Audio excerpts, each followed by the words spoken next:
Hello everyone, আসসালামু আলাইকুম। কেমন আছো তোমরা সবাই? প্রতিদিনের মতো আজকে নতুন একটি ব্লগ নিয়ে আসলাম।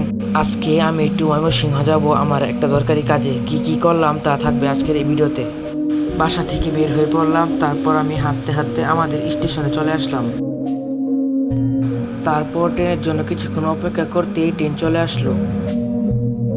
ট্রেনের ভিতরে ভিড় থাকায় আমি ছাদের উপরে উঠে পড়লাম। তারপর ছাদে উঠে আমি হাঁটতে হাঁটতে এক জায়গায় বসে পড়লাম। কিছুক্ষণের ভিতরেই ট্রেনটি ছেড়ে দিয়েছে। আমার আবার ছাদে ভালো লাগে, তাই আমি বেশিরভাগই ছাদে উঠি।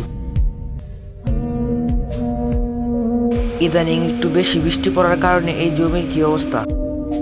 এই ট্রেনটি ডাইরেক্ট হওয়াতে ছাদের উপরে প্রচুর বাতাসের কারণে ভালো করে তাকাতেও পারছিলাম না।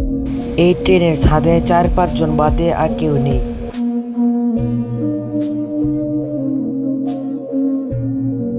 তারপর আমি দেখতে দেখতে ময়মনসিংহ স্টেশন নেমে পড়লাম। ট্রেনের ছাদের উপরে কিছু খাইতে পারি নাই, তাই এটা খাইয়া নিলাম। তারপর আমার দরকারি কাজটা শেষ করে এই ওভারব্রিজের উপর ট্রেনের জন্য অপেক্ষা করি। কিছুক্ষণ পর আমাদের ট্রেনটা চলে আসলো। তারপর আমি ট্রেনের ছাদে উঠে পড়লাম। ছাদে আমার ভালো লাগে, তাই আমি এখানে উঠলাম। তারপর ট্রেনটি ছেড়ে দিল।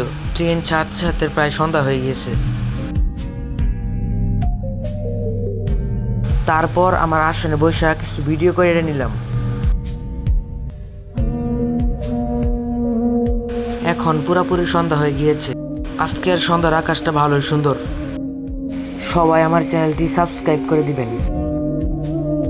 এখন ট্রেনের ছাদে মোটামুটি ভালোই লুক ছিল।